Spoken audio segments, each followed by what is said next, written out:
It's early morning in 1940 in the cramped Japanese consulate in Kaunas, Lithuania. Outside, a sea of desperate faces presses against the gates. Men in tattered coats clutch crumpled papers. Mothers hold their children tightly, shielding them from a light drizzle that has developed. They're pleading, shouting in broken Japanese, Yiddish, and whatever fragments of language they hope Sugihara might understand. Some haven't eaten for days. Others whisper prayers, clutching faded photographs of loved ones they may never see again. The air carries an almost unbearable tension. Germany has invaded Poland, igniting a war that will spread like wildfire across Europe. Hitler's Nazi regime is not just conquering lands, it will annihilate entire populations. The Nuremberg laws have stripped Jewish people of their rights. Now, rumors swirl about camps, horrors too terrible to fully comprehend. These people aren't just trying to escape persecution, they're running for their lives. Lithuania, once a neutral haven, is no longer safe. Sandwiched between Germany and the Soviet Union, it has become a geopolitical chessboard. Stalin's Red Army occupies the region, and whispers of deportations and executions grow louder each day. For the refugees outside Sugihara's consulate, the walls are closing in from every direction. Inside, Chiune Sugihara stands by the window watching. He's a reserved man, a diplomat trained to follow protocol, to obey without question. But what he sees unsettles him. Dozens of people, hundreds. Their faces blur together, fear, desperation, and a flicker of something he doesn't expect. Faith. They believe someone will save them, though their fate seems sealed. Sugihara turns back to his desk, the weight of the situation pressing on him. He knows the strict orders from Tokyo, no visas, no exceptions.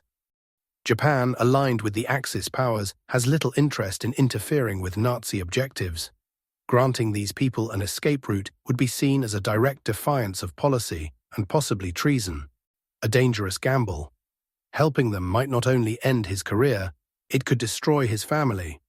His children's futures, his wife's safety, and his honor as a government servant all hang in the balance.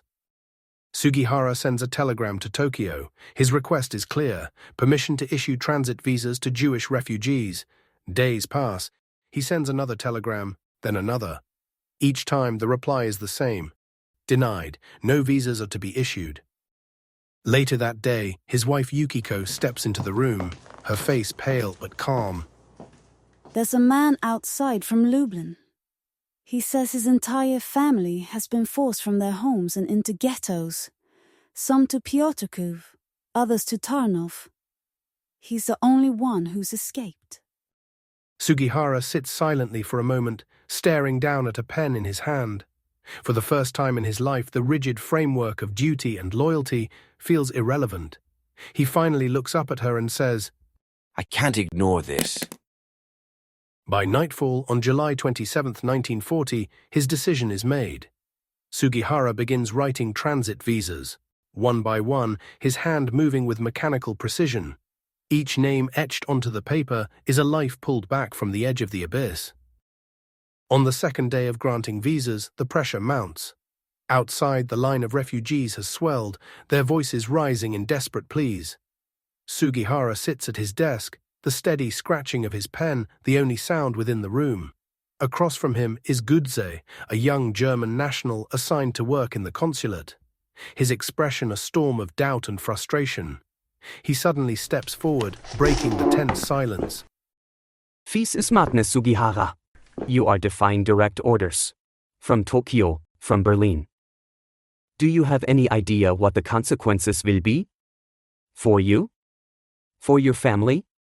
For me? I know exactly what the consequences will be if we stop. Thousands of lives lost, entire families extinguished. That's a weight I'm not willing to carry. And thought about the Soviets? When they take over, they will see what we did. They will not care about your conscience. They will only see treason. Guts, do you see those people out there? They've lost everything. Their homes, their families, their hope.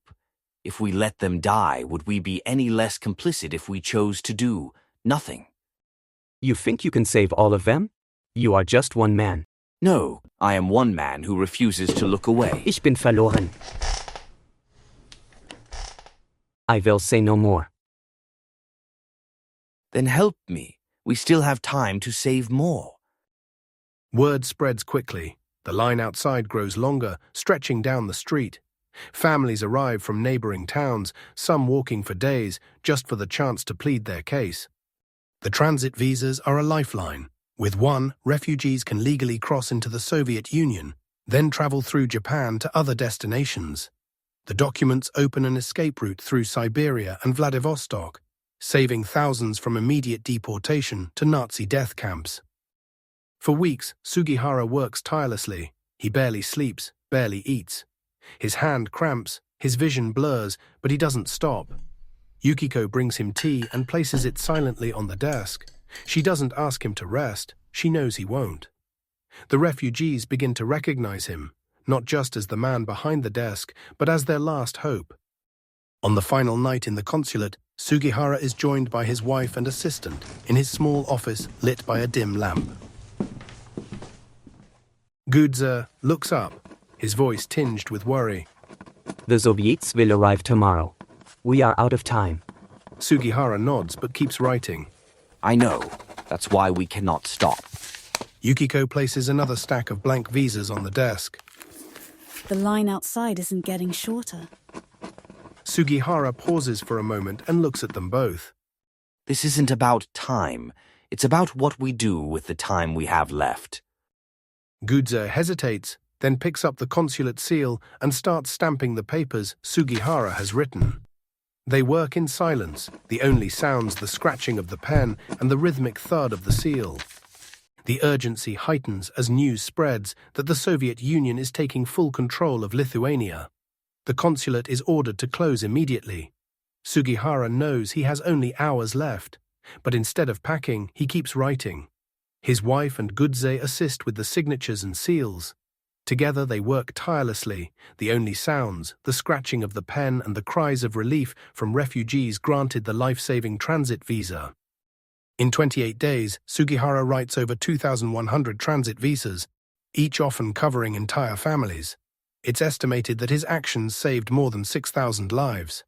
Many of the refugees eventually make it to Japan, Shanghai, and other safe havens, escaping the horrors of the Holocaust. On his final day in Kaunas, being forced to leave by the Soviets, Sugihara boards a train. He looks out the window and sees refugees running alongside, their arms outstretched, pleading for one last chance. Without a word, he reaches into his bag, pulls out blank visas, and begins signing them as the train lurches forward. He leans out of the window, passing the papers to the desperate hands below, his own trembling with exhaustion. One woman catches the paper and holds it tightly against her chest. Tears stream down her face as the train pulls away. Sugihara watches the crowd disappear into the distance, knowing he can offer no more help. Sugihara returns to Japan, only to be dismissed from the Foreign Service. After the war, he spends years in obscurity, working odd jobs to support his family. He tells no one about what he did in Lithuania. For decades, his heroism is forgotten, until survivors begin to speak out. One by one, they come forward, bearing the proof of what he did.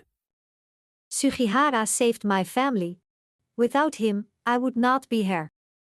Another recalls how her parents, carrying nothing but a single suitcase, escaped a certain death because of Sugihara's signature. They call themselves the Sugihara survivors, and today there are over 40,000 descendants of the lives he saved. Sugihara's children, now grown, reflect on their father's quiet legacy. They uncover trunks full of letters from survivors, photos of families reunited, and notes of gratitude that span decades. Through these fragments, the full scope of this quiet man's courage comes to light. Sugihara once said, I may have disobeyed my government, but if I hadn't, I would have disobeyed God. He didn't carry a weapon or lead an army. He fought with nothing but his conviction and a pen, and in doing so, he secured the preservation of thousands. The world then was heavy with darkness, and Sugihara stood with no guarantees, no roadmap, and no certainty of his personal safety. Where does such courage come from? Sugihara never publicly answered that question. But what we do know is this: while living in a foreign land, he chose to see strangers as his family, and their pain as his own. And because he did, thousands of lives were preserved. It reminds us that in the face of chaos, even the smallest act of compassion can ripple through history, shaping lives in ways we may never fully see.